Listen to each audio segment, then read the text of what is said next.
You're listening to Theater in College Hoops. I got to start that again. Actually, I think I started quick.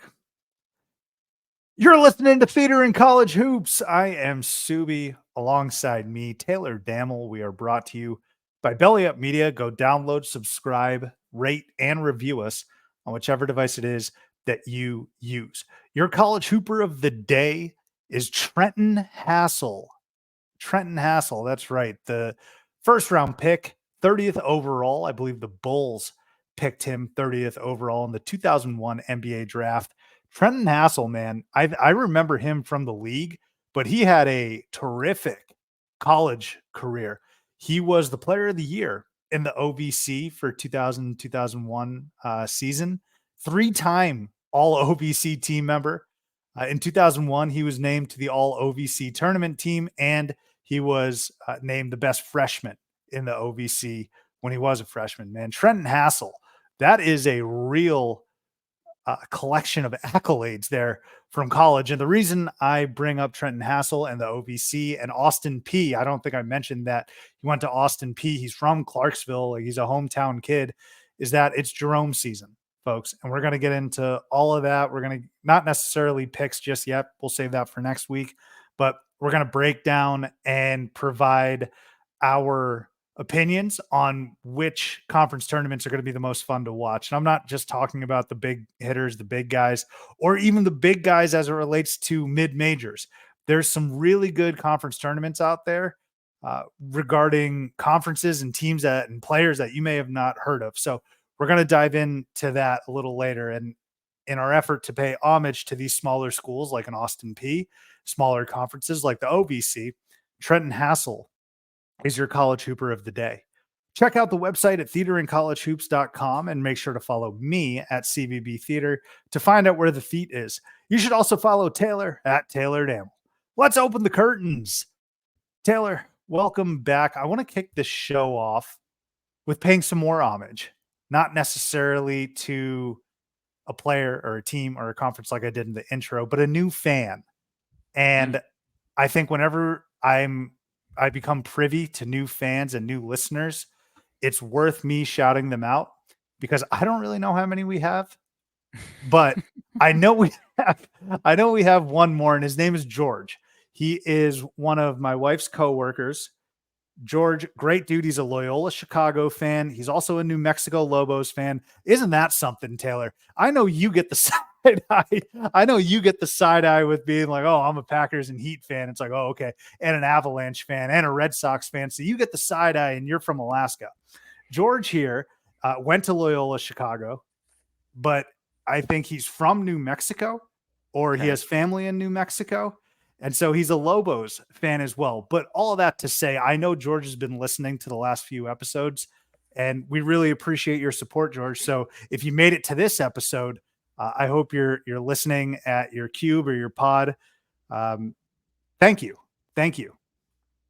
Number of New Mexico / Loyola Chicago fan, like there must be literally dozens of this combination. That's a great combination, though. What do we always say? I'm like, people say, I'm him, he's him, he's him. Like, I don't know if there's another Loyola Chicago Ramblers and New Mexico Lobos fan. You see, this is one of those situations where I'm actually supportive of this, because the stuff that I hate is like, well, I grew up in Michigan, so I'm really a Michigan fan, but I went to Clemson, so I'm kind of a Clemson fan too. It's like, oh, so you just picked like 2 of the 4 best teams in football in the country. You're like, oh yeah, like if you're a Loyola Chicago fan and a New Mexico, like that's a little more palatable for me to accept. You're like, well, talk to every single ASU fan you ever met in your life. I got a lot of hate in me as the Arizona ASU game is going to tip right after we get done recording here. But, I can't tell you how many ASU fans I've talked to where they're like, well, my dad went to Ohio State, so I'm actually an Ohio State fan. I don't really care about ASU. It's like, but you go to ASU, So those are the bigger problems that I have. Loyola Chicago, not a name. It's a name school now, just in recent memory in basketball, but certainly not a name school as it relates to basketball in general. So I'm supportive of George. Shout out George, big time. Yeah. Great to have a dedicated fan like himself here listening to this podcast. I think what matters is the paper. The the degree says Loyola Chicago, and I don't even know if he was there during the Final Four run. He may have been, which is crazy because like I'm just straight up old now, like early, like 33, just straight up old. So it wouldn't be too shocking if folks, right, that went to school during that Final Four run are now active members of the corporate workforce. But yeah, he's also a New Mexico fan, which is great. And he's he's got Southwest ties, Taylor. I think he's gonna be in Scottsdale or Phoenix for a bachelor party or something. He's getting married as well. Congratulations to George. I know our other listeners are probably just like, who the hell is George? Can we get to the other topics at hand? But this is George's moment right now. Guy must love Hatch green chilies. I think he does. Yes. I've only met him once at Rachel's corporate work party, by the way. And I've retained all of this information. And I think one of my talking points was Hatch chilies, basically your typical New Mexico stuff or your typical Loyola Chicago stuff, until he said, I'm a college basketball fan too. And I was like, awesome. Dude, we got to get him. Tell him to hit me up when he's out here. We got to get him to old Carlsbad Tavern down the street here if he's a New Mexico guy. Come on. That's so true. That's so true. Again, I don't have his number. I'll have Rachel connect. He's going to listen to this episode and be like, what the hell is going on? 6 minutes of George, man. But thank you for listening. And thank you, as always, to all of our listeners. I'm going to say that at the end of the episode. I do every single week. But I would assume that we're going to get some more folks listening and watching us as we hit the best part of our college basketball season. And that starts, Taylor, with the Jerome. So let me actually bring back an oldie but a goodie. And I usually saved these when we were doing This Week in Feet twit time. It was towards the end. George doesn't know about This Week in Feet. New listeners don't know about This Week in Feet, but it's exactly as it sounds. It's basically just me bringing up what happened this week in college basketball history. And I know I've said it a million times, Taylor, I keep a 5-year journal, and sometimes days aren't super exciting. So I fill the lines in the space with what happened in college basketball or what happened in the NBA. This Week in Feet, all right, February 27th, 2023, Taylor, Bellarmine kicked off the ASUN tournament with a buzzer beater over North Florida. The Ospreys went down.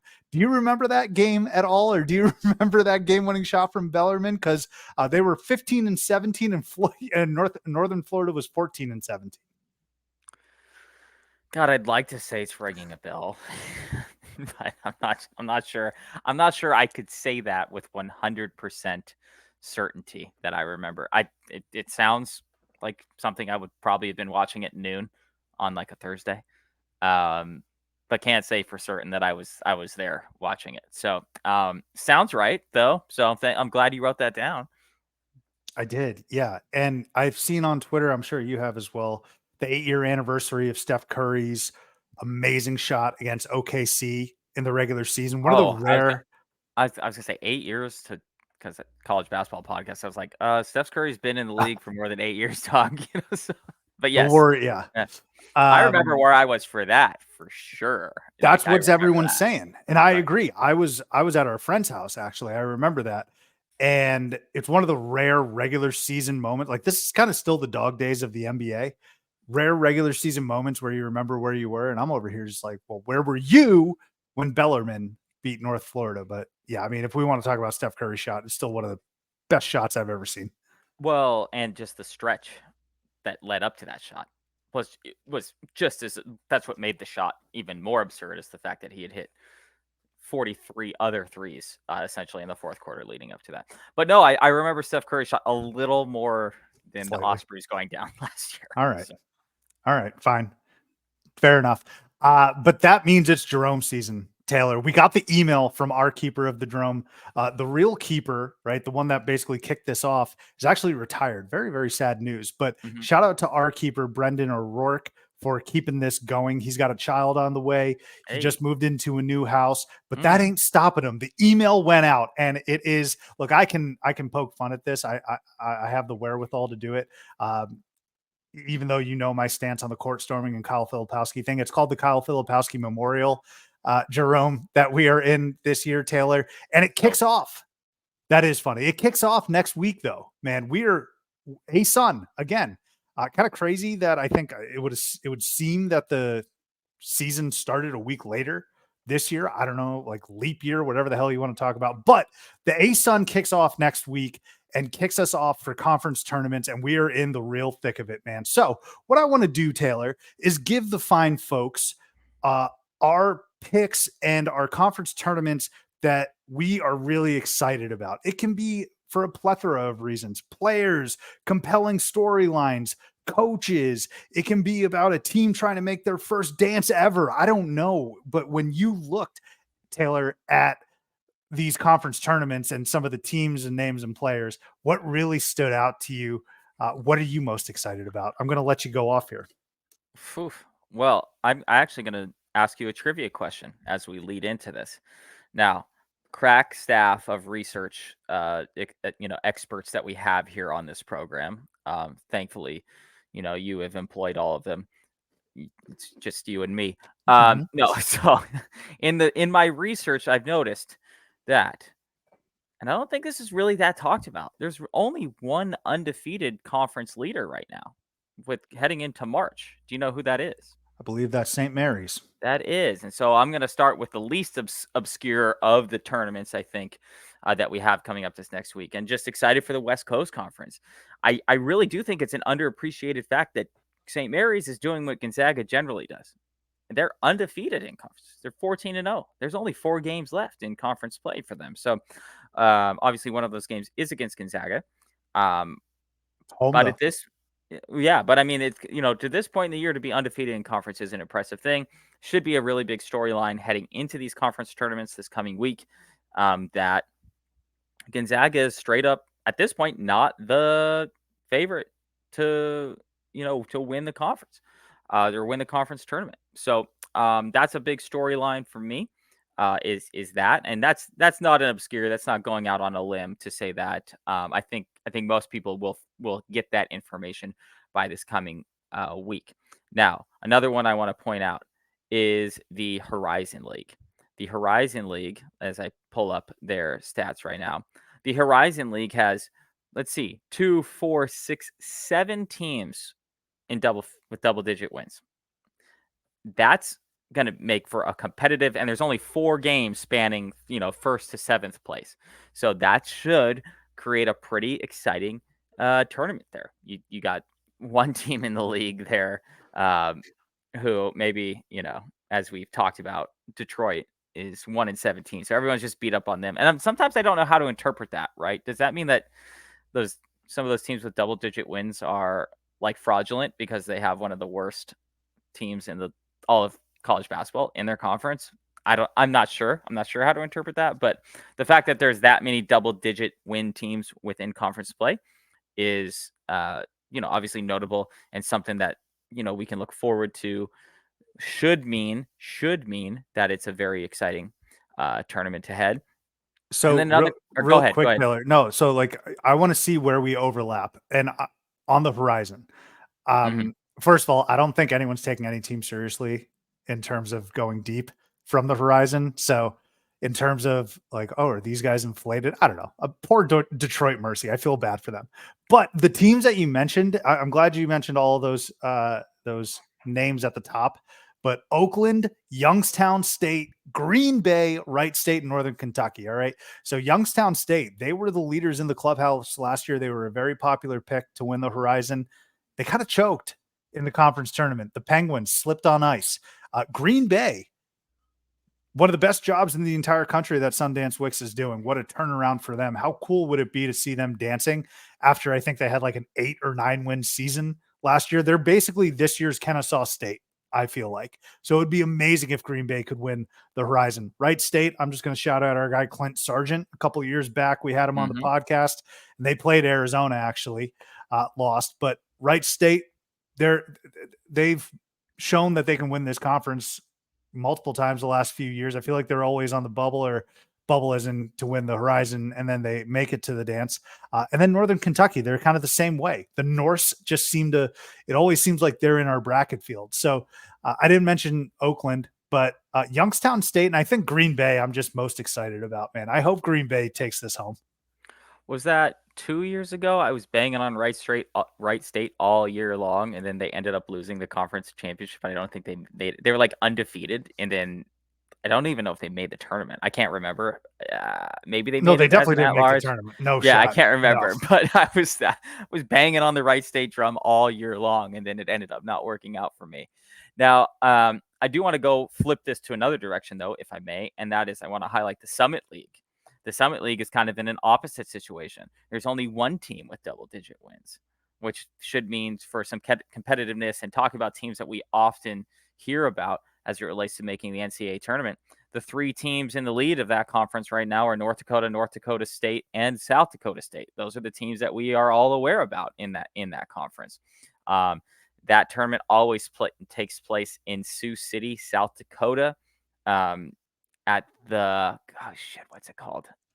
The first game between Auburn and Baylor was played there, right? Is it the center? I can't. It's just got a unique name that I can't think of right now. But it's got like that beige and teal court, right? Yeah. Mm-hmm. Yep. And but that conference always gives us a good conference tournament, it seems like, because it always seems like those 3 teams, and then sometimes like an Oral Roberts steps up there, and they all are pretty equally matched from time to time. Or one of them, or 2 of those teams, excuse me, are always equally matched as we get this far into the year. Another one that I would be remiss if I didn't mention, just because, these are my people, and it's a conference that we probably talk about more than any other podcast talks about. That's the Big Sky, my Eastern Washington Eagles. They're leading the conference right now. Northern Colorado is generally not a team that's up there, but they are in second place. And this is another conference that we usually see a lot of the same people. It's Eastern Washington, it's Montana, it's Montana State, and we get a Weber State in there as well. Now, if you look at the current conference standings, those other than Northern Colorado, our top 5 with Northern Colorado are Eastern Washington, Montana, Weber State, and Montana State. So Eastern Washington is the favorite a lot in this conference. They are again this year, but one I always have my eye on, because those schools are good enough. And I don't think a lot of people don't follow the Big Sky, right? But those schools, Montana State, and Eastern Washington specifically, and then obviously we know a very good alum from Weber State, but those schools particularly have some talent on them. They're not necessarily NBA type of talent, but if you remember, like, God, that was that guy's name a few years ago. Led the nation in scoring. Tyler. For EWU? Yeah, Tyler. Groves? No. Oh, I know who you're talking about. No, that's Tanner Groves is who you're thinking of. I know the guard, right? Tyler Wells, maybe?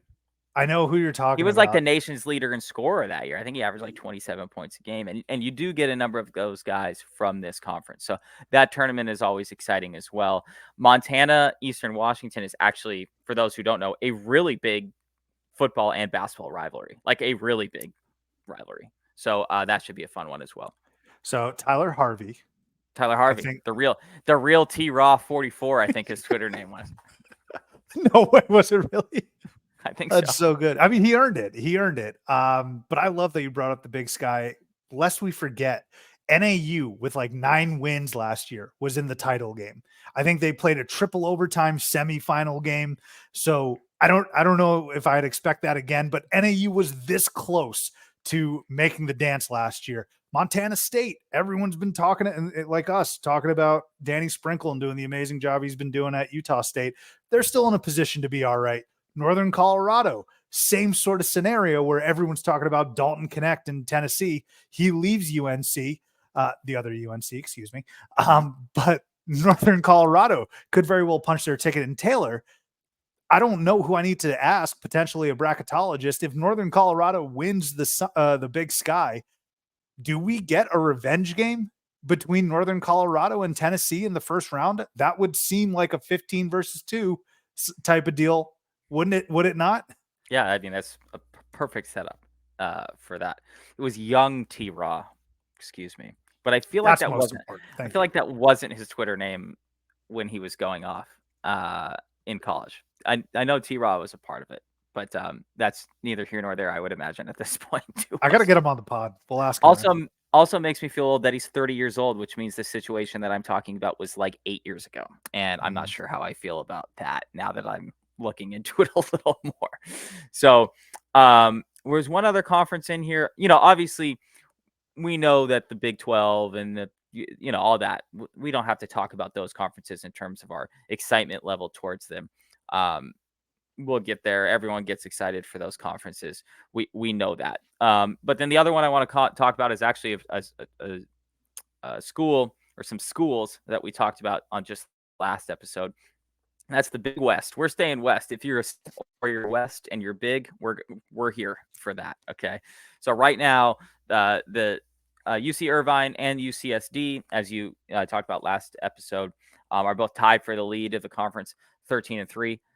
Cal Poly kind of didn't realize that they were 0-16, because we've seen Cal Poly be good before. More than one time. They're missing their dude. I think it was Taron Armstrong. Yeah, right. Yeah. I mean, he was like one of the best players in college basketball the last couple of years, and I think he pursued a professional career, and they're winless in conference, right? Right. Yep. So they're 4-24 overall, 0-16. But UC Irvine and UCSD headed towards, they're both 13-3. UC Irvine is 11-0 at home. UC San Diego is 13-1 at home. Do we know off the top of your head, Sub, is Big West?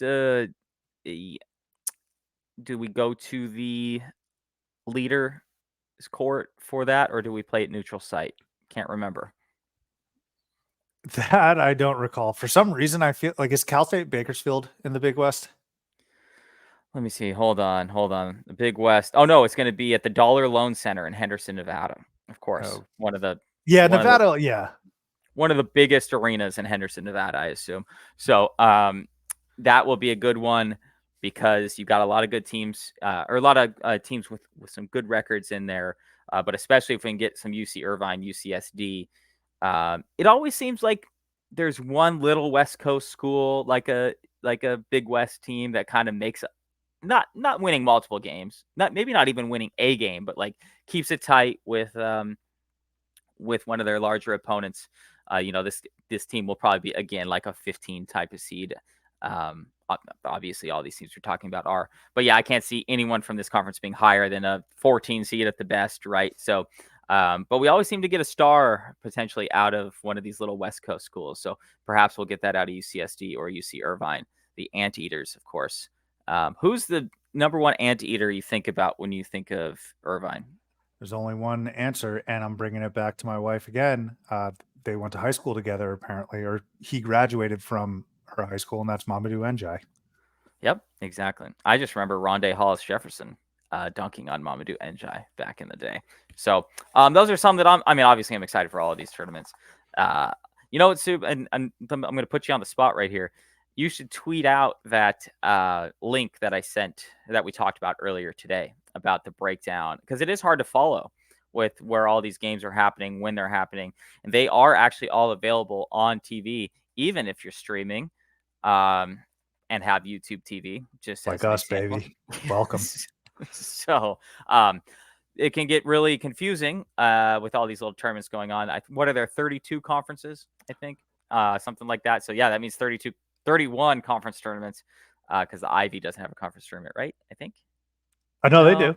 No, they do. Have a conference. It's just they only take the top 4. That's right. You're right. Excuse me. Yeah. So yeah, those are some of the ones that I'm excited about. What say you there, Mr. Subramanian? Yeah, dive in if anything catches your eye with regards to teams, like again, storylines, because a lot of this is driven by storylines. So I don't know if I was as good at prioritizing some of the conferences as you. Like, I looked at my list and I was like, this is pretty much 3/4 of it. But damn it, I love the Jerome, and there's so much that needs to be like, there's so much light that needs to be shined on these smaller guys. So that being said, I am just going to start and get out of the way. Like, yes, every single year I'm excited for the Big East tournament. Madison Square Garden, absolutely amazing. I'm also every single year excited for the Missouri Valley tournament, Arch Madness in St. Louis. It always delivers. There always seems to be a buzzer beater in the semis and the finals. It's great pageantry. And actually, I want to get out to St. Louis one time. The Big 12 last few years has just been amazing, just because of the teams. That's probably going to be the most difficult tournament to pick, just because like the 7th seeded team could win the whole thing. And then this year, much like a couple of years ago, the Mountain West, and we'll get a little bit to the Mountain West if we have time later on. But the Mountain West is just so much fun because 6 can beat 1, and that you don't see that very often in mid-major conferences. Like, it wouldn't surprise me if Colorado State at some point, I love you, Ali Farouk-Manesh, for a great friend of the program, but it wouldn't surprise me if they're playing for a tournament berth. Like, they're faltering a little bit, Colorado State. They're in 7th place right now in conference. Exactly, man. Team that was ranked exactly as right. high as 13, I think, this year. Exactly. You nailed it. And then New Mexico, who we talked about, Georgia got you again, man. This is the Georgia episode. It just like the Mountain West, there's no clear cut team, and that's not between like 1 versus 2 or 1 versus 3. That's like 1 versus 2, 3, 4, 5, and 6. I don't know. So those are like the easy heavy hitters that we know about. Let me get into the weeds here, Taylor. And again, dive in with anything that you want to when I bring these up. But let me, and this is in no particular order, but let me start with Conference USA. Sam Houston State, they're leading the conference, and they've only been to the dance twice in their history. They're leading alongside Louisiana Tech. I'd love to see the Bearcats in the dance. I don't know what their mascot is, but I'd assume it's actually Sam Houston, or like a replica of Sam Houston. Remember the Alamo, all that good stuff. But I'd like to see them win this conference tournament and punch their ticket. Western Kentucky's a team that has been pretty good the last few years, but they're struggling a little bit. So can they find some resurgence and maybe a little bit of March magic to punch their ticket? And a team that used to run their previous conference before moving on, Richie McKay and Liberty, they ran the A-Sun until, of course, Kennesaw State ended up beating them. They come over to Conference USA, and now they're in the bottom half. It has not been a good season for Liberty, but they have the most postseason experience. So can Liberty capture a bit of magic? But man, Conference USA, Sam Houston State, let's see them get their 3rd tournament ever. Dude, I'm a big Western Kentucky guy. I bet on them a number of times this year. And, for some reason, they always have caught my eye in terms of a team that I pay attention to. Now, you just bring up the conference in general, right? And who can win one of these tournaments. Now, Conference USA, you got, guys like Kai Tandy for Jacksonville State is the leading scorer in the conference, right? Well, he's not even on one of the best teams in the conference. Can he step up? And that's what we love about these little conference tournaments is you can't ride a guy for 20 games, right?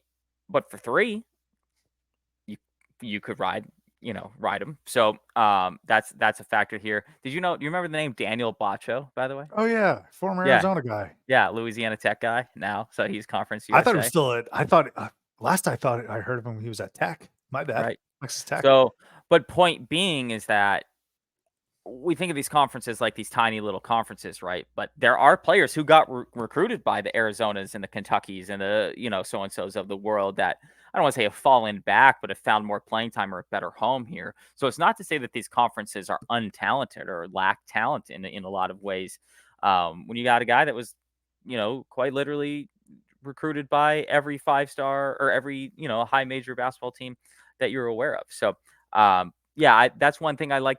I'll look at in terms of my research for the Jerome is, things like the leading scorer in the conference. Does that mean he's really good? Does that mean he is just having to drag a team along?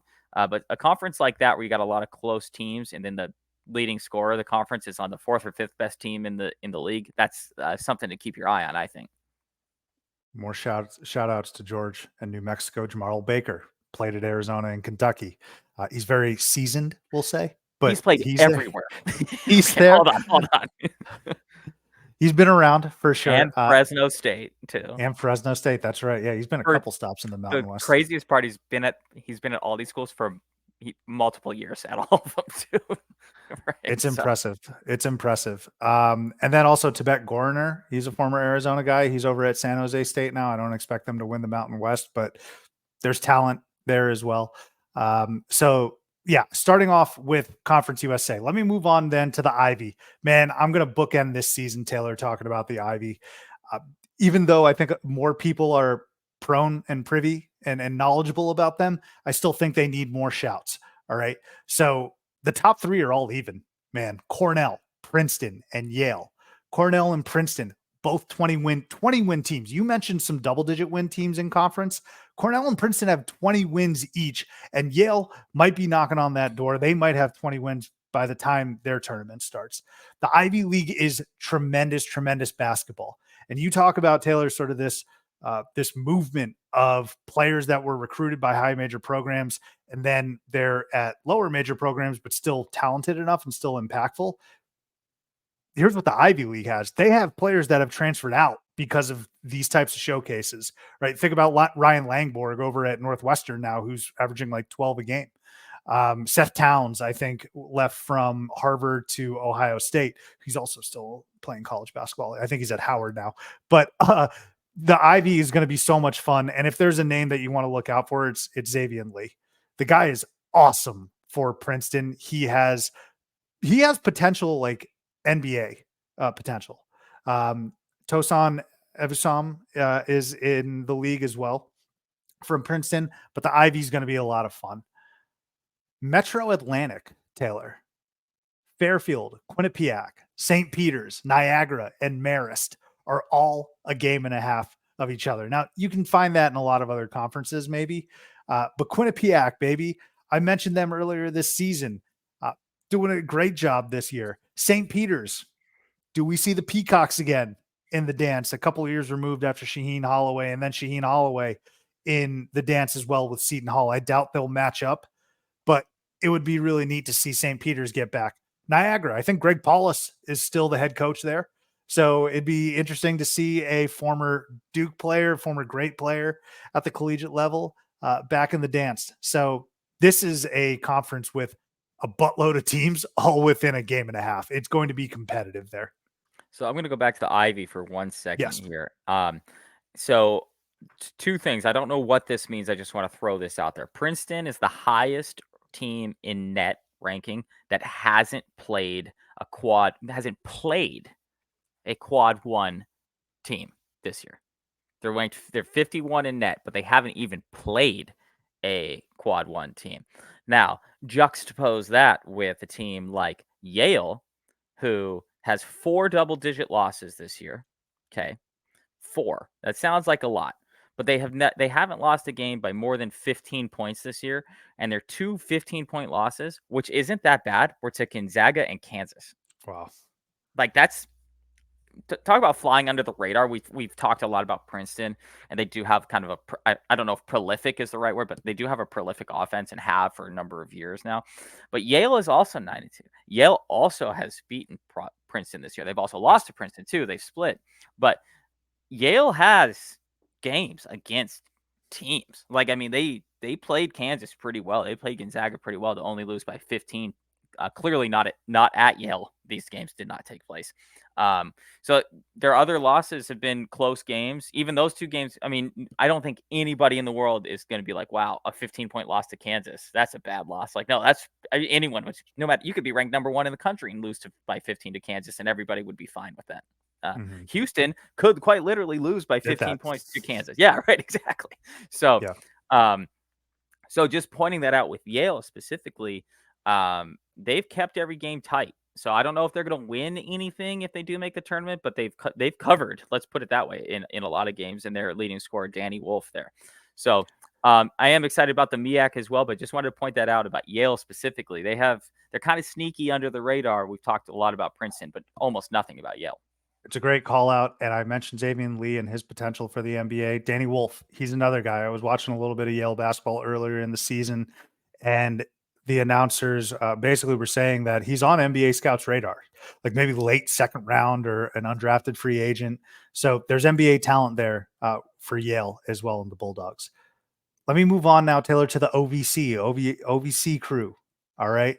Little Rock, Morehead State, UT Martin, Western Illinois, and Tennessee State, all within 2 games of each other.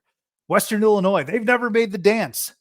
They've never made the dance. How cool would it be to see Northwestern in the dance and Illinois in the dance, and then Western Illinois in the dance? Damn it, that would be so cool. And then UT Martin, I don't know the last time they were there. Tennessee State, Eddie George coaching the football team. I don't know. Like the names I'm just super unfamiliar with. We are very familiar with Morehead State as it relates to like lower mid majors. The likes of Janai Broom came from Morehead State and Kenneth Fareed. But I think it would be cool to have Western Illinois make their debut in the dance. And you know what? All these teams are within 2 games of each other. You get into that conference tournament format, who knows what happens. And then creeping, I know we're a year removed, but Southeast Missouri State. Do you guys remember a couple of years ago their insane run to punch their ticket to the dance? Yes. Who knows if Southeast Missouri State can do it again? So you know what? OVC, shout out to Trenton Hassel at the beginning of the show. I'm excited for that. In the Ohio Valley there, and a team that you brought up that hasn't made the tournament before, the old Leathernecks there. Also, Sam Houston is the Bearcats with a K. With a K, by the way. yes. Yeah, with a K. The old Leathernecks, something I want to bring up about them specifically, and this is actually, I don't know if incredible is the right word, but I'm going to say incredible. They're 10-6 on the road. Well, that's pretty impressive. Yeah, like that's legitimately impressive, right? So, the leader of that conference, like you said, Little Rock, Morehead, UT Martin, 9-7, 9-7, 6-6 on the road. But to be 10-6 on the road for a little conference school like the old Leathernecks there, that's an impressive feat if you ask me. I think you would ask almost any school in the country if you said, hey, you went 10-6 on the road this year, you'd probably win 25 games then overall, because if you're that good on the road, you must be pretty good at home.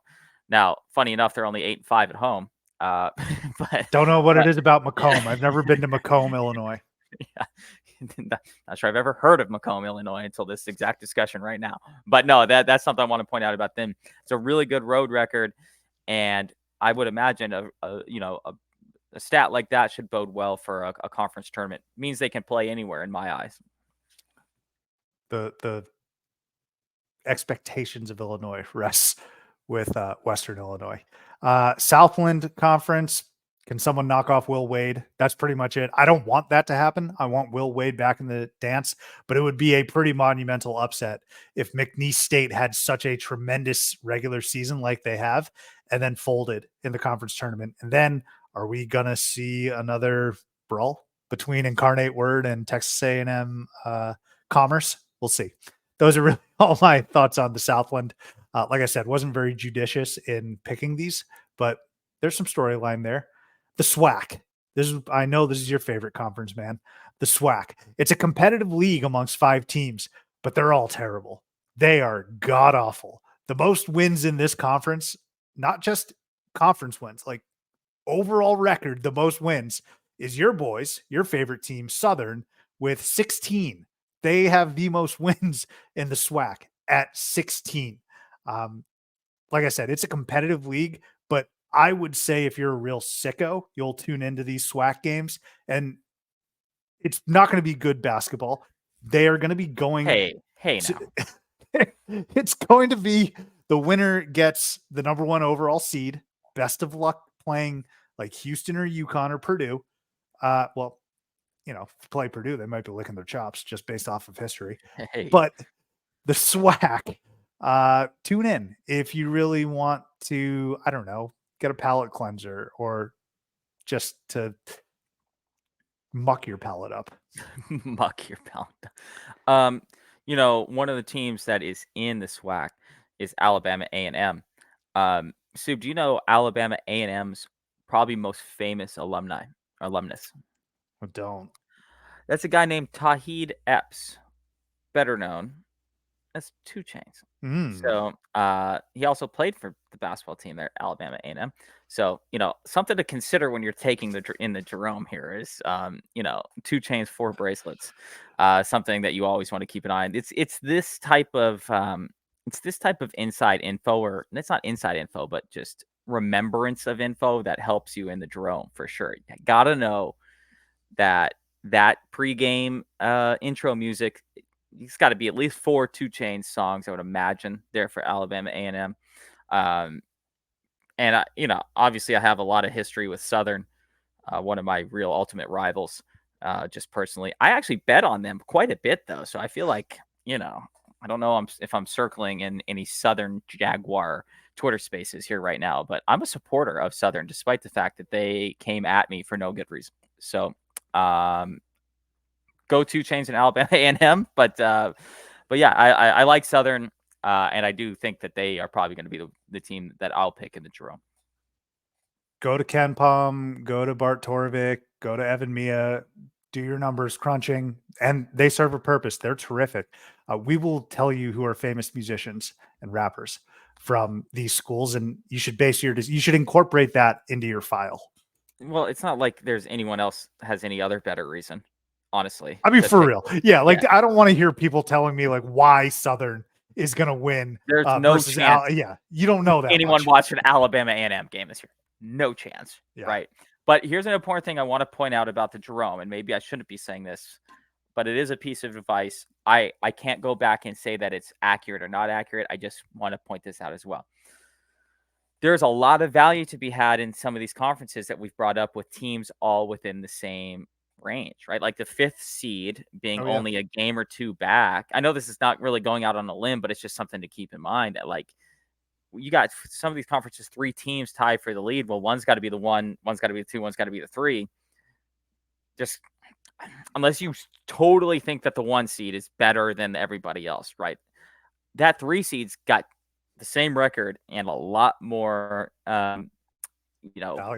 value. Thank you. So just something to point out, because I know that I have been burned by overlooking some stuff before, and that's one of those things where it's like, well, shit, why didn't I pick the 5th place team who was only 1 game back of first place? I could have gotten triple the amount of points. So just something to keep in mind as you're filling out your Jerome sheet, bracket, document.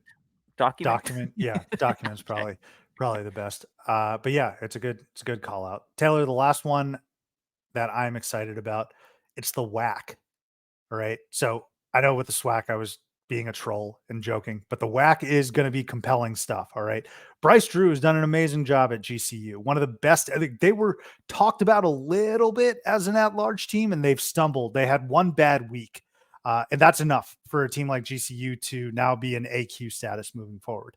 But can he get to his 3rd NCAA tournament? That's why I say Bryce Drew has done an amazing job with the Lopes. Tarleton State, Billy Gillespie. This is like a full redemption arc for Billy Gillespie. If you remember, he was once the head man at Kentucky, and truth be told, just straight up squandered it, spoiled it with irresponsible behavior. He is now at Tarleton State. They've been a program for, I think, 4 years, never been to the dance. Billy Gillespie and Tarleton State actually just beat GCU recently. Can they punch their ticket and win the WAC? I think the WAC has some really, really compelling storylines and some fun teams. And of course, our guy, Casey Shaw, who was on the program, an assistant coach over there at GCU. And I'll tell you what, GCU wins the WAC. Is it far-fetched to think that 14 versus 3, we get GCU versus Baylor, the Drew Bowl? Like, is that too crazy, Taylor? 13-4, 14-3? Bryce Drew versus Scott Drew, GCU versus Baylor. What do you think? Dude, that's Grand Canyon. I shouldn't assume that they're going to win this conference, but they are in first place. But that is absolutely not a team I'd want to play in the NCAA tournament. 100% would not want to play them. Now, Tarleton State's interesting. They're the number 1 team in luck in KenPom, which is more so than Utah State. I feel like Utah State, they're number 1, Tarleton? Yeah, Tarleton State's number 1 in luck. So it's the least lucky team is Murray State, for whatever that's worth. Keep that in mind. Missouri is also unlucky, but I think they also just suck, which is part of that as well. But Grand Canyon, legitimately good basketball school at this point. They have been in the mix for the NCAA tournament essentially every year that they have been a D1 school, including, if you want to say this, the years that they were ineligible to make the NCAA tournament. There was an opportunity for them that they could have even been an at-large bid. I think it was the 2nd or 3rd year that they were. They beat San Diego State, a game that I think you and I were both at. Yep. They've been very good for the less than 10 years that they have been a D1 program. And that's just a school that over and over again, just given their location and the backers that they have behind it, it's just not a school that I would want to see in the NCAA tournament. You know, Tyon Grant Foster is averaging like 20 points a game. They score a lot. They average over 80 points a game. Their defense is decent in terms that they average less than 70 points a game given up. So that's, you know, for me, that's just not a game I would want to see. Give me Southern or Alabama or a lot of these other schools that we just talked about over a school like Grand Canyon. That's for sure. You mentioned SDSU. They beat SDSU this year, and they were in Oh, a shoot, battle with South you're right. Carolina. Yeah. So, the WAC is going to be a lot of fun. The last few items, Taylor, before we move on, the ASUN, can Eastern Kentucky get back to the dance for the first time in 10 years? The AAC, I think, depending on how you view it, if it's a major conference or not, that's going to be a great conference tournament because you got FAU, who's struggling, but can they get the ship right? You got Memphis, whose really only opportunity or chance to get to the dance is winning that thing. And they're kind of on borrowed time right now. So FAU and Memphis, who we thought were the two heavy hitters, there's a lot of other folks around them, including UAB and SMU. SMU doesn't pass the ball whatsoever, Taylor. I think they have like 10 total assists in their last 2 games. They just do not share the basketball, but they're still winning games. And then, of course, at the top, Amir Abdur-Rahim, already referenced Kennesaw State, USF in the driver's seat to win the regular season conference title. Can they do it in the conference tournament? And then Charlotte with a essentially first-year head coach, half first-year head coach. He was the interim. Then he got that interim tag taken off. The AAC is going to be really fun. Don't sleep on the A10. Everyone thought Dayton's the best team, and they very well might be, but Loyola Chicago, Georgia got you one more time. And then Richmond. No one's talking about Richmond, man. And they're just at the top of the conference as well. So the A10 is going to be fun. And then the Big South. You mentioned a couple episodes, UNC Asheville. We always think of them and Drew Pember as the ones that run this conference with an iron fist. High Point's here to challenge them. So in the Big South, I feel like in the Big South and the SoCon, we're going to see some new blood have to rise up and take it from those that really dominate the conference. And High Point, Asheville, I think we're going to see in the title game. And you basically say to yourself, can High Point win the biggest game in I don't know how many years, potentially biggest in their program's history? So those are just the last few that I wanted to mention as well. So here's something I want to mention, and I'm just coming across this right now. And I think that this is a topic of discussion that I need to start on Reddit college basketball, if it hasn't already. Do you know that the company Hercules Tires, have you heard of them before? Are you aware of how many conference tournaments they sponsored? I feel like I do hear them all the time, but I just associate them with just one. I know they're in one, like a Vegas one, right?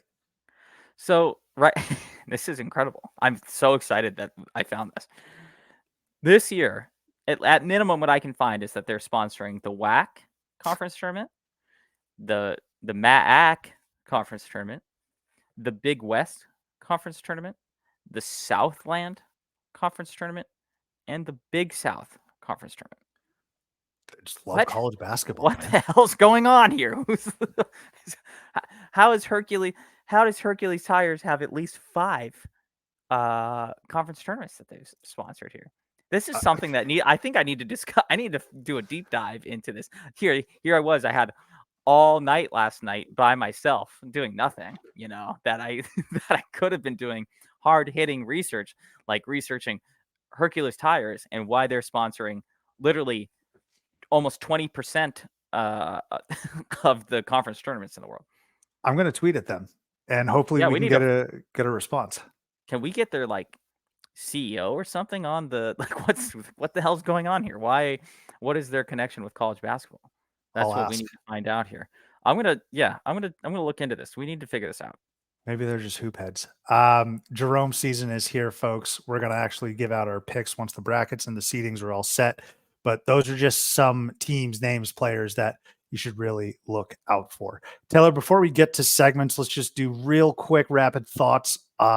Kentucky gets a huge win in Starkville. It seems as if something crazy always happens when Kentucky goes to Starkville, not necessarily Kentucky versus Mississippi State, but Kentucky at Mississippi State. And we got a wild wild finish. Reed Sheppard was just unbelievable, man. He had 32 on 11 of 14 shooting, 4-7 from deep. Antonio Reeves was tremendous with 21. Rob Dillingham had a relatively quiet night. But man, the story was Reed Sheppard. He's a stud. Sub, I would say a predictable win over Mississippi State, if you ask me, a guy who may have said that out loud on last episode. But no, but this is a perfect example. And I hate to say this when we talk about Kentucky, because it's kind of the same story every year.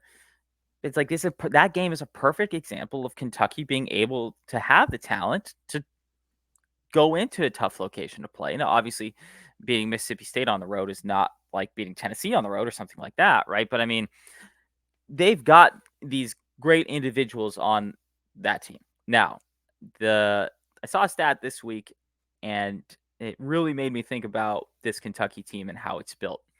And we give a lot of these coaches a lot of benefit of the doubt, right? We give the Caliparis, the Coach K's, obviously who's no longer coaching in college basketball, the Bill Self, so on and so forth. We give them a lot of benefit of the doubt.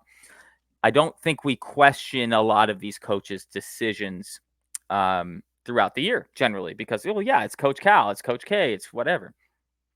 Interestingly, Coach Cal has played their second most played lineup this year so far is the 14th least efficient lineup of any lineup that's played college basketball this year. And that is their second most common lineup this year. And there is some Kentucky, the normal person doesn't question Coach Cal, right? Kentucky, you lose like one game and they want to fire Coach Cal, right? But that's a legitimately, notable stat to say that this guy is actively and proactively playing one of the least efficient lineups in the country. So maybe it's not a talent thing. Maybe it's a coaching thing at Kentucky that, some of their struggles. And it's a topic of conversation. And obviously we try and cover all of college basketball, so we can't do too many deep dives into Kentucky's most efficient lineup every single week. But that was a really unique stat I came across this week. And maybe some of their struggles, because they clearly have the talent, but maybe some of the struggles are some coaching decisions. So something to monitor there in Lexington. Yeah, I looked at the box score just to get the numbers, and it was kind of crazy to see Reed Sheppard and Dillingham came off the bench. You just figured that they were starters, right? So very interesting there in Lexington, like you had mentioned. Real quick, ACC Mountain West discourse. This has just gotten out of control, folks. We got the old guard ACC getting upset that people are loving on the Mountain West. And I'm not here to break down about metrics or if in a challenge, like head to head, which teams would beat which teams. I'm not here to do that. All right. What I am, although I think Clemson did beat Boise State. So congratulations to the ACC. What I am here to say is to try and give an explanation to ACC fans as to why we love the Mountain West and why they're getting all this love. First of all, you guys are comparable. Like you are comparable, I should say, team wise. 1 through 6, you absolutely are comparable. Like it's not that far-fetched to say. But the most important thing is that the Mountain West is just way more fun. Now, are they more fun because they have what seem to be closer, wilder finishes? Yeah. Is it because we're up at 1 a.m. Eastern time, probably loopy as hell? Yeah, most likely that contributes to it. But also the teams are just way more compelling. I'm sorry. If I look at the ACC, I got UNC and Duke, who they're not compelling. And I say that out of admiration and respect because I know how great they're going to be year in and year out. Virginia can't score. Why the hell would I want to watch Virginia? They're so ugly to watch. Clemson, up until this year, always folds in January. So I couldn't take them seriously up until this season. Congratulations to Clemson. But then you got Brad Brownell dumping on the Big 12 and saying they're scheduling teams like Abilene Christian. Newsflash, Brad. Abilene Christian has one less tournament appearance than you during your tenure and one less tournament win than you during your Clemson tenure. I'd be a little careful who I'm calling out here. Tell the people. Wake Forest. Okay. I want to give you the benefit of the doubt. I want to love you. You beat Duke. And then what do? You go and squander it and lose to Notre Dame. Conversely. Right?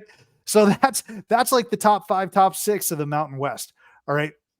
Or excuse me, the ACC. Conversely, you got Utah State, first year head coach Danny Sprinkle. They don't have any scorers coming back from last year, 0 points returning. They're going to go to the NCAA tournament.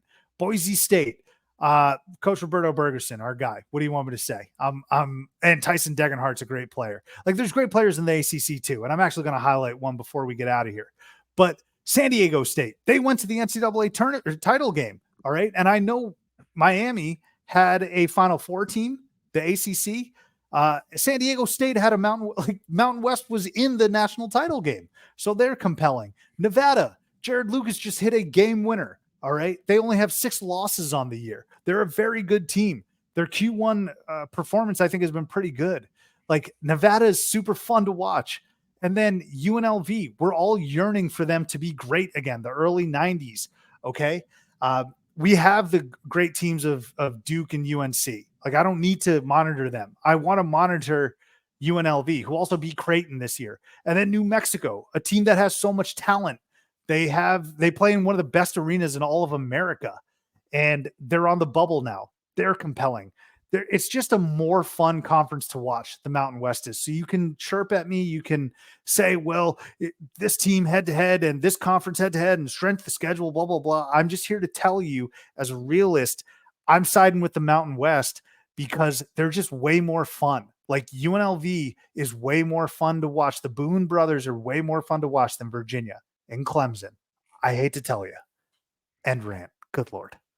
Well, I mean, I don't think you brought it up, and this is part of the discourse that has been a discussion point, but the Mountain West is projected at this point by Lunardi to get 6 teams into the tournament. Yeah, they're mad at that. ACC folks hate that. 5, right? Yeah, they're probably saying, like, why should UNLV, or like, why not UNLV, but like, why should New Mexico get in over Syracuse? And they're like throwing an absolute fit. And I want to be like, yo, do you see how far you've come down? You're arguing with the Mountain West. I'm not saying the ACC is bad. It's just have a feel a little bit, man. You're so insecure. There's also like 29 ACC teams now too, which makes this even more pathetic that they're arguing about this, right?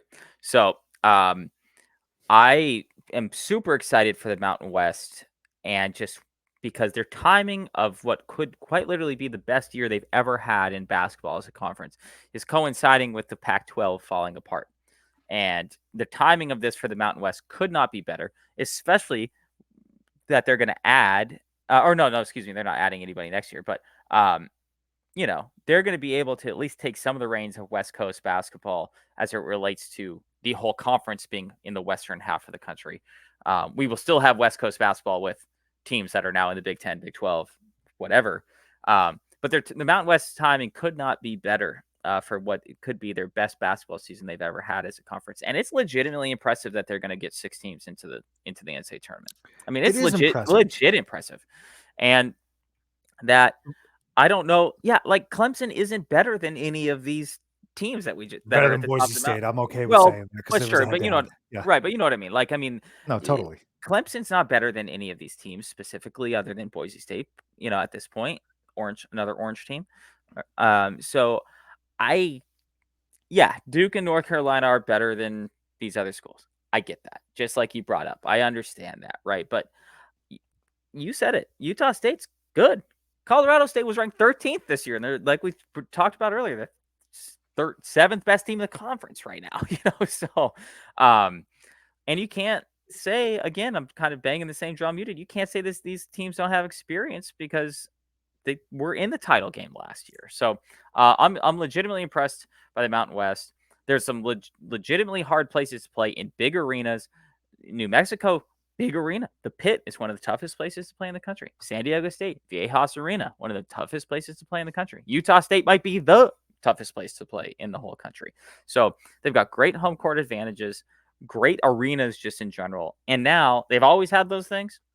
And they really have always had those things. We've highlighted the home court advantages in the Mountain West for years. But now they have teams that are nationally relevant to back up what their fan base's excitement towards their program. So it's really exciting to watch.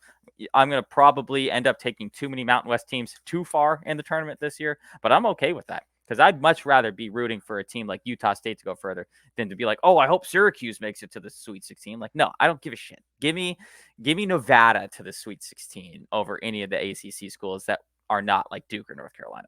Yeah, I'm just tired of ACC fans and their insecurity and like their highbrow, highfalutin. You're not allowed to be in this club. That's what they are.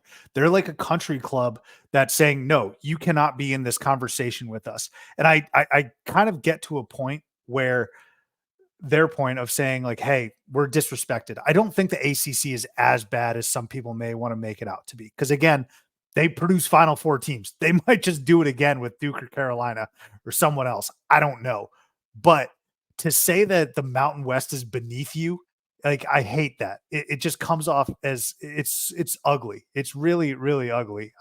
And ACC fans, like they're kind of embodying and it's not even coming from Duke fans, I don't think, because Duke fans are secure with themselves and how they're performing. It's not coming from Carolina fans. I'm getting it from NC State fans who have been average as hell. I'm getting it from Wake Forest fans who have been average as hell. I'm getting it from Clemson fans and Brad Brownell who are as average as hell. Like, stop being average, man. That's all I gotta say. And yeah, if you're wondering why I am like drawn more to, you think Nevada's average. They have 6 losses on the year. You have like 9 or 10. I know you're probably playing a tougher schedule, but like the reality of the situation is that you guys are comparable. Point blank period. I hate to be the bearer of bad news. Get used to it or get better. Is like, who's Louisville beating in the Mountain West, top half of the Mountain West? That's a team that exists in the ACC. You know, right? Like, they're not beating any of those top teams. Notre Dame has here's actually, this is great. Notre Dame has 6 wins. Notre Dame sucks. I don't think there's any other better way to put that. Notre Dame is bad, and they have 6 conference wins in the ACC. I would bet some dollars that they wouldn't have a better record in conference in the Mountain West. Those teams. And I know that we started comparing the top to the top, but if you want to go and compare the bottom to the bottom, I don't think those teams in the ACC are not going to fare any better in the Mountain West this year, in my opinion. It's very, very comparable is all I'm saying. So ACC fans, clean it up just a little. I'm tired of your belly aching. All right, Taylor, I'm sorry. That was very, very passionate of me.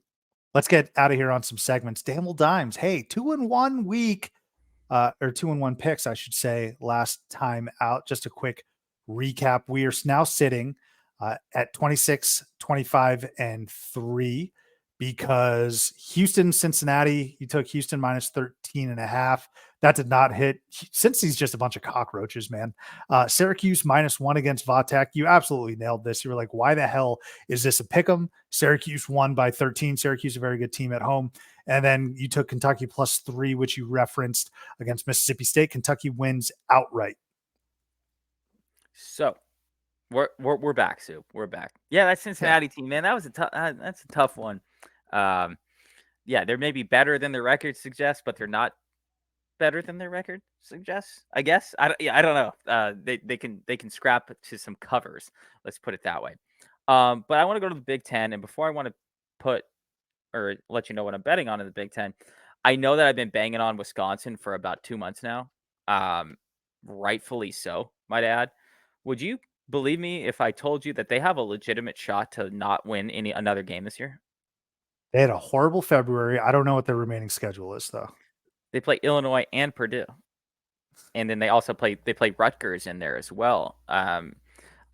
In Wisconsin, so that should be a win. Okay. But they're legitimately I don't think they're beating Illinois or Purdue, so they're going to end the season like 3 wins of their last like 12 games, and they're somehow still projected as a 5 seed, which is outlandish to me. Like this team's not good at all. They're not good. They haven't been good. They weren't good. Whatever. I just want to point out that that team is just not good at all, and somehow they're still projected as a 5 seed, which is completely ridiculous.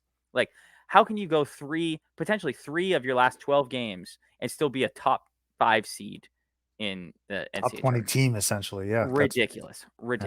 So anyway, but we're going to stay in the Big Ten. We're going to a team that just fired their coach that has been on a little bit of a, I don't want to call it a hot streak, but they have won 2 of their last 3 games. But I think that ends when Ohio State hosts Nebraska ball. Nebraska is a 2-point underdog. I think that we talk about this all the time, and everybody does, about how you fire a coach and all of a sudden the team gets real good for about 3 games, right? But I feel like it's never sustainable, right? It's never sustainable. And so I feel like this is, even though it's at home for Ohio State, I feel like this is kind of a comeback to earth type of game. The Nebraska ball is more than decent, 20-8 this year. So I like them as underdogs on the road, +2. Now we're going to go back to the West, to 2 teams that are just frustrating to figure out if they're good or not. One we know isn't good, and the other we know can be good, especially when they're at home.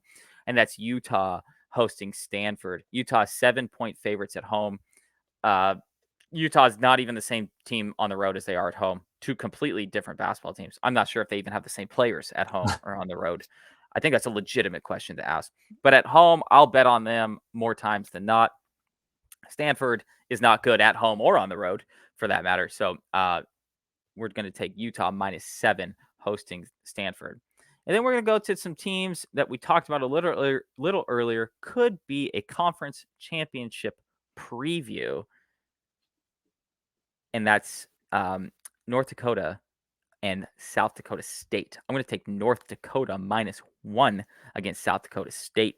2 pretty evenly matched teams overall. I would say that some people might even say that, I don't know, North Dakota is better than South Dakota State, some would say. So the fact that they're only a 1-point favorite at home, give me one of those kind of single-digit home team favorites in this situation. So we're going North Dakota over South Dakota State by 1. We're going to go Utah over Stanford by 7, and then we're going to say Nebraska is going to cover, maybe even win. Some might be a little aggressive with that bet and bet a money line visiting Ohio State. Let's keep the train rolling, Taylor. Mm-hmm. Not only in this episode, but also with these bets. Mm-hmm. Not so mid. Who are we highlighting today?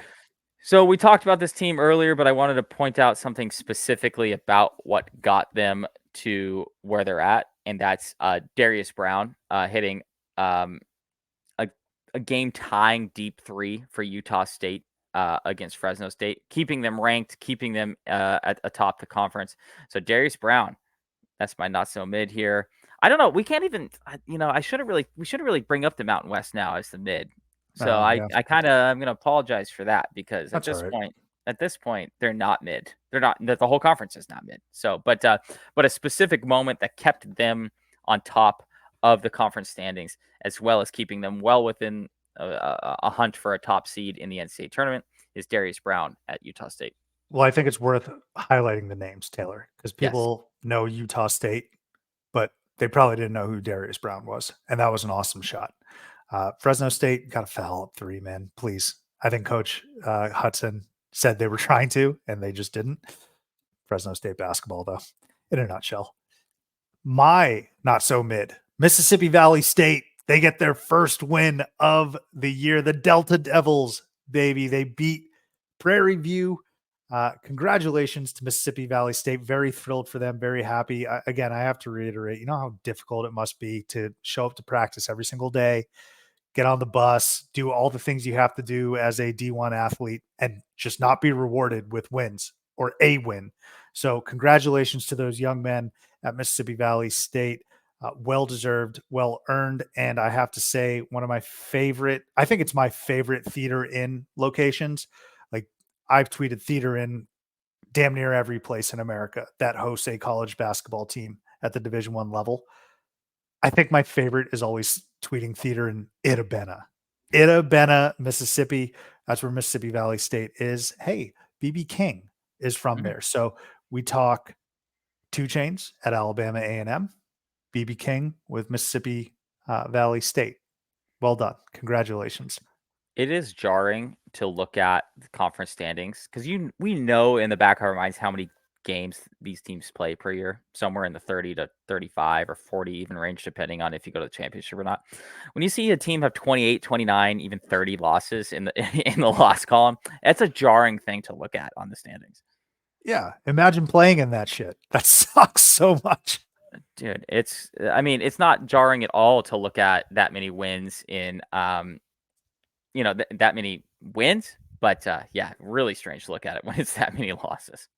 Figured ball's got to bounce your way sometime. It did this last week. So again, hug for Mississippi Valley State. Lane violation, Taylor. What do you got? So my lane violation is Joe Lenardi and his opinion on that they should expand the NCAA tournament. Oh God. And I'm just not for that, essentially. It's a topic of discussion, and it's not necessarily just Lenardi. It's just a topic of discussion this time every year. So I just want to kind of talk about that for a second. Is everyone's always like, there's always seems to be a push to continue and expand forever. For our whole lives, this has been a topic of conversation.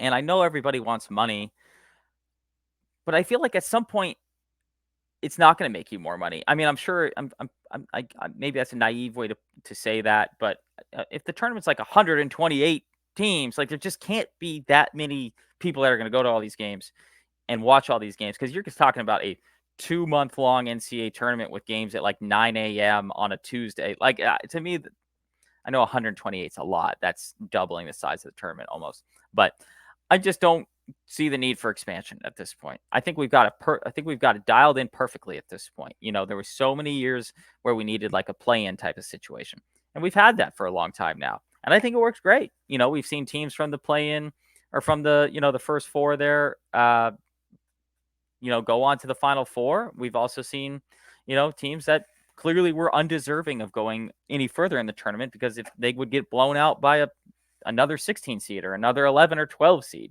So I think we're at a good spot right now. There's always going to be complaints. You could expand this thing up to 360 teams, and then the two teams would left to be like, well, if we're going to do 360, just let us in too. So there's always going to be a topic of discussion as where to draw the line. Let's use Wisconsin as a great example, right? They are going to finish, if they're a 5th seed potentially this year, and they're as bad as they are, do we need more worse teams than that? No. Right? Like college football, I understand Yes. and what there's more than 4 major conferences, so that was something that was legitimate to kind of expand. 4 to 12 is not that big of a deal. We're literally only adding like 2 weeks to the entire season. Adding more teams to the NCAA tournament is adding a lot, and more injury risk, more fatigue. I think we'll get a worse product the bigger this becomes. So let's leave it as it is. Perfectly stated. It would become watered down. But the fear that I have, Taylor, is because it has been a topic of discussion every single year for like the last decade, it seems like. I'm terrified that it's actually going to come to fruition, because it was a topic of discussion. It's going to. Yeah, it will. Yeah. Man, that's going to suck. But I'll still be there like a sap. My lane violation, I'm going to go back to the ACC and make fun of them a little bit more. And that is preseason predictions or preseason polls. Okay. So preseason all ACC first team: Kyle Filipowski, Armando Bacot, PJ Hall, Reese Beekman, and Norchad O'Meara. Second team: Judah Mintz, Nigel Pack, Blake Hinson, Tyrese Proctor, and Quentin Post. ACC preseason player of the year: Kyle Filipowski, 35 votes, Armando Bacot, 13 votes, PJ Hall got 2, Tyrese Proctor got 1. Taylor, is there a name that is omitted, or a name that I did not say out of all those folks? Tell me, Sue. It's RJ Davis. Okay. RJ freaking Davis didn't make any of those lists in the preseason polls and the preseason voting. Okay. And RJ Davis just had 42 at home against Miami, and he's been one of the best point guards in the entire freaking country. RJ Davis outscored all other Tar Heels 42-33 in the win over Miami. It was the first time a Tar Heel outscored the rest of his team since January 29th, 1983, when a certain someone scored a career high 39 of UNC's 72 points against Georgia Tech. I'm not even going to say the name. You should know who the hell I'm talking about and who I'm comparing RJ Davis to right now. All right. More on this. Just how good was RJ Davis's outing? Well, here's where his scoring total ranks in North Carolina and Smith history, okay? Davis's 42 points against Miami marked the 18th time in UNC's history that a player scored at least 40 points in a game. No men's player at the school had reached the 40-point mark since Harrison Barnes in March 2011. Yeah, nice little nugget. Against the Canes, Davis scored more points than any Tar Heel since Shamon Williams, another name drop, against Georgia Tech on February 8th, 1998. And that came in double overtime for Shamon Williams, right? Davis's 42 are tied with Williams for 10th most in Carolina history. I don't need to read the full list, but yeah, RJ Davis tied for 10. The likes of Tyler Hansborough at 14. Harrison Barnes is tied for 14. Kenny Smith torched Clemson for 41 at 12. And some dude named Lenny Rosenbluth, I don't know who that is, but he's on that list like a bunch of times. So my lane violation, Taylor, is not including, it's a kind of like a retroactive lane violation, not including RJ Davis on any of these lists. I understand that that hindsight's 2020. I think we had Armando Bacot as ACC Player of the Year, but man, RJ Davis has been an All-American level type of player this year, and he highlighted it with 42 against Miami. Not stat padding highlighting either. Carolina needed all 42 of those to get the victory. RJ Davis, man, salute to you. Dude, I mean, this goes without saying, but to have a guy that can could give you 42 as the guy with the ball in his hands at all times, essentially, that's a great omen heading into the tournament. Do you think Caleb Love, real quick, do you think Caleb Love and RJ Davis leaving each other has actually elevated both of their games? Do you think it was mutually beneficial for both of them? Yeah, I think anytime that you get two real ball dominant guards that essentially both have the green light at any time, it's not like Hubert Davis was going to tell anybody what to do, so yeah, probably a good thing. And just given, I think we can confirm that by the fact that both RJ Davis and Caleb Love are having their best seasons ever, both potential conference players of the year, which also leads me to say, how the hell is North Carolina not even better than they were, last year? If you got potentially the ACC and the Pac-12 Player of the Year were both in the backcourt, but that's a whole Hubert Davis. That's I'm going to leave it at that. Let's get out of here on an easy layup, Taylor. What are we supporting? So I'm going to actually support two people right now. One is Peyton Sanford, first triple-double in Iowa basketball history. That's pretty cool. His 26, 10, and 10 with 3 blocks as well is certainly a notable achievement. I know this seems like one of those cherry-pick stats, but it's the first time anybody's had that stat line since Dwayne Wade against Kentucky in the NCAA tournament back in the day. 25, 10, 10, and at least 3 blocks. One of the most underrated things about Dwayne Wade's career is how many blocks he had as a guard. I think he might actually have the most blocks as a guard in NBA history. So really, really cool. And it emphasizes how rare really still a triple-double in college basketball is. That's the first one in Iowa history. Iowa men's basketball history, because I think we got another person on the other side playing women's basketball there at Iowa that has definitely put up some stats.